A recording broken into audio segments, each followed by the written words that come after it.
नमस्कार साथियों, मैं अनीता श्रीवास्तव आपका हार्दिक अभिनंदन करती हूँ। श्रीमद् वाल्मीकि रामायण में आज का प्रसंग है श्री राम के द्वारा दूषण सहित 14 सहस्त्र राक्षसों का वध। महाबाहु दूषण ने जब देखा कि मेरी सेना बुरी तरह से मारी जा रही है, तब उसने युद्ध से पीछे पैर न हटाने वाले भयंकर वेगशाली 5,000 राक्षसों को, जिन्हें जीतना बड़ा ही कठिन था, आगे बढ़ने की आज्ञा दी। वे श्री राम पर चारों ओर से शूल, पट्टिस, तलवार, पत्थर, वृक्ष और बाणों की लगातार वर्षा करने लगे। यह देख धर्मात्मा श्री रघुनाथ जी ने वृक्षों और शिलाओं की उस प्राणहारिणी महावृष्टि को अपने तीखे सहायकों द्वारा रोका। वो सारी वर्षा को रोककर आंख मूंदे हुए साण की भांति अविचल भाव से खड़े हुए श्री राम ने समस्त राक्षसों के वध के लिए महान क्रोध धारण किया। क्रोध से युक्त और तेज से उद्दीप्त हुए श्री राम ने दूषण सहित सारी राक्षस सेना पर चारों ओर से बाण की वर्षा आरंभ कर दी।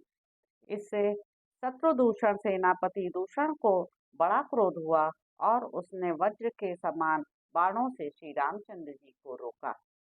तब अत्यंत कुपित हुए वीर श्री राम ने समरांगण में छुर नामक बाण से दूषण के विशाल धनुष को काट डाला और 4 तीखे सहायकों से उसके चारों घोड़ों को मौत के घाट उतार कर एक अर्धचंद्राकार बाण से सारथी का भी सिर उड़ा दिया तथा 3 बाणों से उस राक्षस की भी छाती में चोट पहुंचाई। धनुष कट जाने और घोड़ों तथा सारथी के मारे जाने पर रथहीन हुए दूषण ने पर्वत शिखर के समान एक रोमांचकारी परिघ हाथ में लिया, जिसके ऊपर सोने के पत्र मढ़े गए थे। वह परिघ देवताओं की सेना को भी कुचल डालने वाला था। उस पर चारों ओर से लोहे की तीखी कीलें लगी हुई थी। वह शत्रुओं की चर्बी से लिपटा हुआ था। उसका स्पर्श हीरे तथा वज्र के समान कठोर एवं असह्य था। वह शत्रुओं के नगर द्वार को विदीर्ण कर डालने में समर्थ था।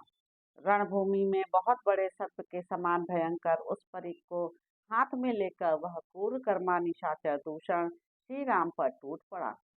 उसे अपने ऊपर आक्रमण करते देख श्री रामचंद्र जी ने 2 बाणों से आभूषणों सहित उसकी दोनों भुजाएं काट डाली।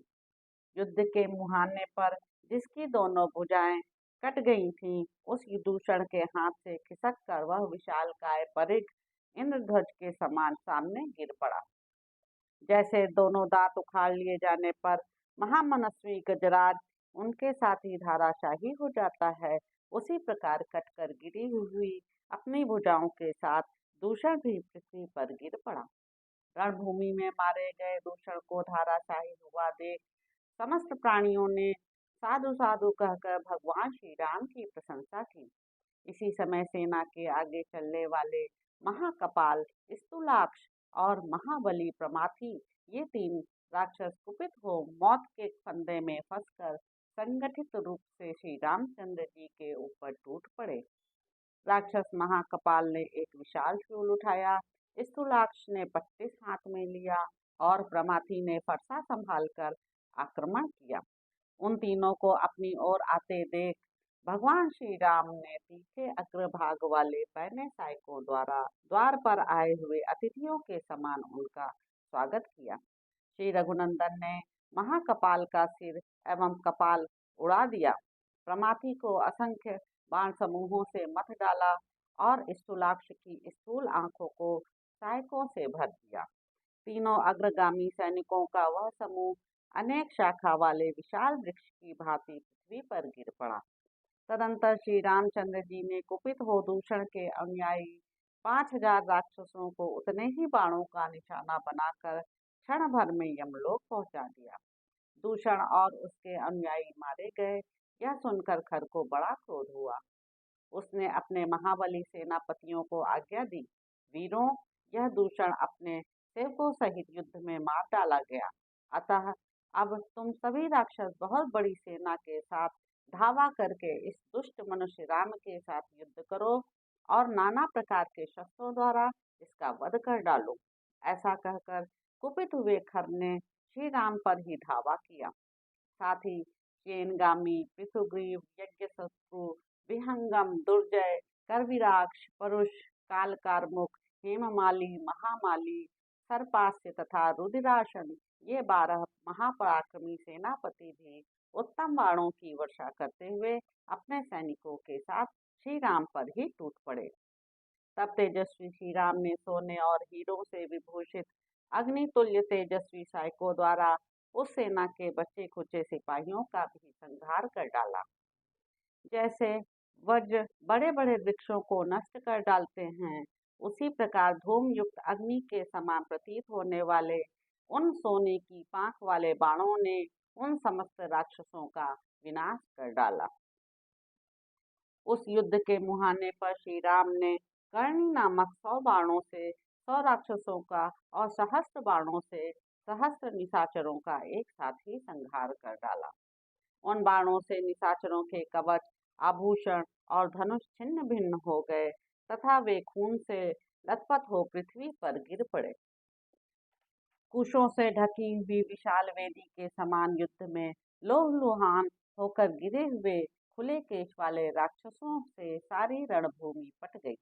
राक्षसों के मारे जाने से उस समय वहां रक्त और मांस की कीचड़ जम गई, अतः वह महाभयंकर वन नरक के समान प्रतीत होने लगा। मानव रूपधारी श्री राम अकेले और पैदल थे, तो भी उन्होंने भयानक कर्म करने वाले 14,000 राक्षसों को तत्काल मौत के घाट उतार दिया। उस समूची सेना में केवल महारथी खर और तृष्णा, ये 2 ही राक्षस बच रहे। उधर शत्रु संहारक भगवान श्री राम ज्यों के त्यों युद्ध के लिए डटे रहे। उपर्युक्त 2 राक्षसों को छोड़कर शेष सभी निशाचर, जो महान पराक्रमी, भयंकर और दुर्धर्ष थे, युद्ध के मुहाने पर लक्ष्मण के बड़े भाई श्री राम के हाथों मारे गए।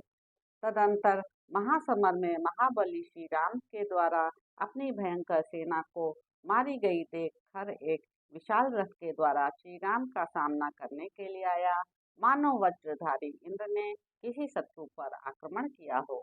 तो इस प्रकार साथियों, अरण्य कांड में निहित 26वां सर्ग यहाँ पर समाप्त होता है। आशा है आपको यह अच्छा लगा होगा। इसके अगले अंक में आप जानेंगे कि किस प्रकार तृष्णा का वध हुआ।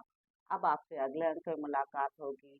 मेरे चैनल संवाद विद अनीता को लाइक करें, शेयर करें, सब्सक्राइब करें। धन्यवाद साथी।